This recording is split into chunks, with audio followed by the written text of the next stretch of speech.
from your perspective, I think it would help us understand on just like a scale of 0 to 100%, how much do you support Project 2025?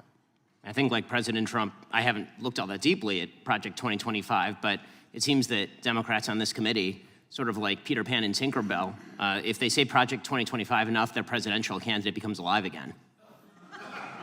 Unless you've been living under a rock, you've probably heard the term Project 2025 flying around, trending everywhere, dominating political conversations. But what is it really about? And more importantly, do you support it? Hey everyone, welcome back to Congress Archive. Before we break it all down, don't forget to hit that like button. And if you enjoy political deep dives without the fluff, subscribe and turn on the bell.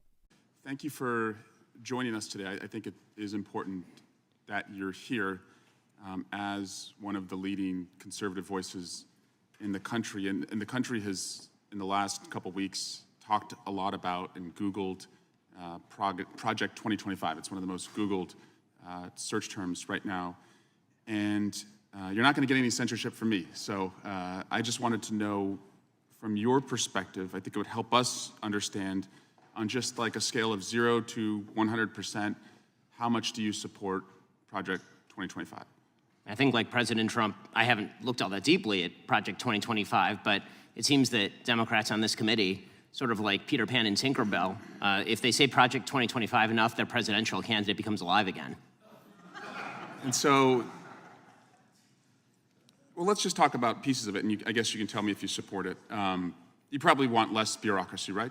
I do. I want less bureaucracy. You want more efficiency? I do. I want more efficiency. You want taxpayer money spent wisely? I do. Congrats on becoming a Republican. Yeah. Yeah. My parents would be proud. Mass deportations, it calls for that. Do you support that part? I support the deportation of any illegal immigrant who is in the United States who is not of benefit to the generalized American public. So if they're picking agriculture that puts food on the tables of everyday Americans, they've never committed a crime inside the United States, they didn't come across with documents, should they be deported?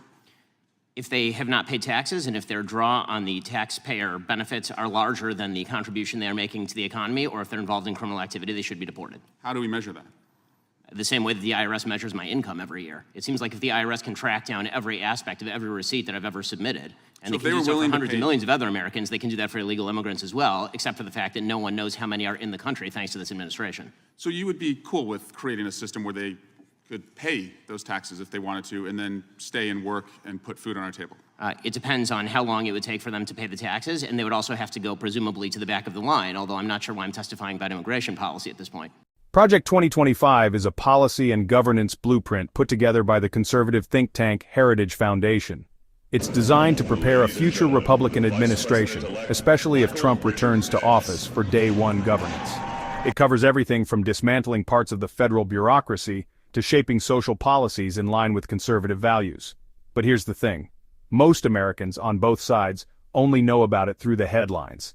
Mass deportations. Project 2025 supports aggressive enforcement of immigration laws, including the deportation of undocumented immigrants, unless they're contributing economically and have a clean record. Abortion pill ban. The proposal includes banning the abortion pill at the federal level, though many argue this should be a state issue. Same-sex marriage. It promotes traditional marriage and questions whether federal benefits should be extended to same-sex couples. How about banning the abortion pill? That's part of Project 2025. Do you support that part? I think that that's a state-by-state issue on a personal level. I'm just asking you. Sure, I'm a fully pro-life person, which means that I'm not in favor of the distribution of the abortion pill. Banning same-sex marriage, what about that part? I am in favor of traditional marriage between a man and a woman, and I'm perfectly fine with anyone having any sort of voluntary sexual arrangement they seek. That's a different thing from whether the government should attach benefits to that personal relationship. But you think it's a sin to have same-sex marriage? I mean, I'm confused. Are you asking me as a religious Jew what I think about biblically? I'm just asking, is it a sin to be gay? Is it a sin to be gay? I mean, how long do we have here? 2 minutes? I mean, if the basic idea is that sexual orientation is up for government regulation, I'm not in favor of the government regulating the private consenting sexual activity of adults. That is a different thing, once again, from whether the government ought to engage in actual benefits for particular sexual arrangements that adults make. But again, just you to me, is it a sin or not?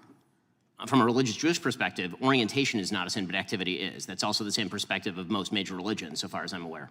Social Security reform. Project 2025 leans toward privatization and increasing the retirement age, controversial, but aimed at long-term solvency. Educational content control. It advocates for more parental control over what's taught and available in school libraries, particularly around gender and sexuality. These are not just policy tweaks. These are seismic shifts in how the U.S. government would operate. Here's the twist. Even some of the loudest conservative voices haven't read it in full. Sound familiar? One popular conservative compared the Democrats' obsession with Project 2025 to saying Tinkerbell over and over again, hoping their candidate comes alive. So the question becomes, are people supporting Project 2025 because they agree with it, or because they don't really know what's in it? If you're still watching, you're the kind of person who likes facts over fear-mongering. So hit subscribe if you haven't already. And how about cutting Social Security? Do you support that part of 2025?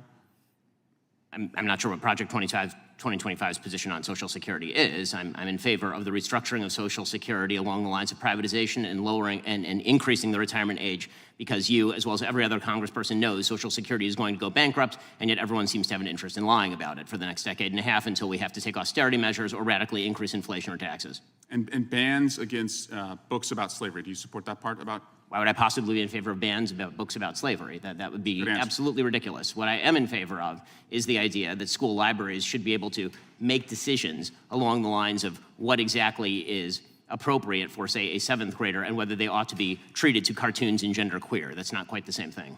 And just because we found some receipts, you did say, I think homosexual activity is a sin. Yes, I'm a religious Jew, that's sure true. There's a genetic component. You to found me sexual out. Orientation. But the view of all religious people I know has always been that sexual behavior is something that is up to you. And you said, I may have a desire to sleep with many women, but I do not. I agree with me. Yes, that's true. Congratulations on your, I'm sure it's very hard to restrain yourself. Some conservative leaders say they're personally against same-sex relationships or abortion, but don't believe the government should regulate private consensual behavior. But at the same time, Project 2025 suggests giving government more say in those matters. That's where your voice comes in. Are we voting for leaders or for lifestyles? Project 2025 is not just a plan, it's a political philosophy. Whether you support it or not, know what you're supporting. Don't just trust headlines. Read, question, and decide for yourself. Drop a comment and let me know what you think about Project 2025. See you in the next one.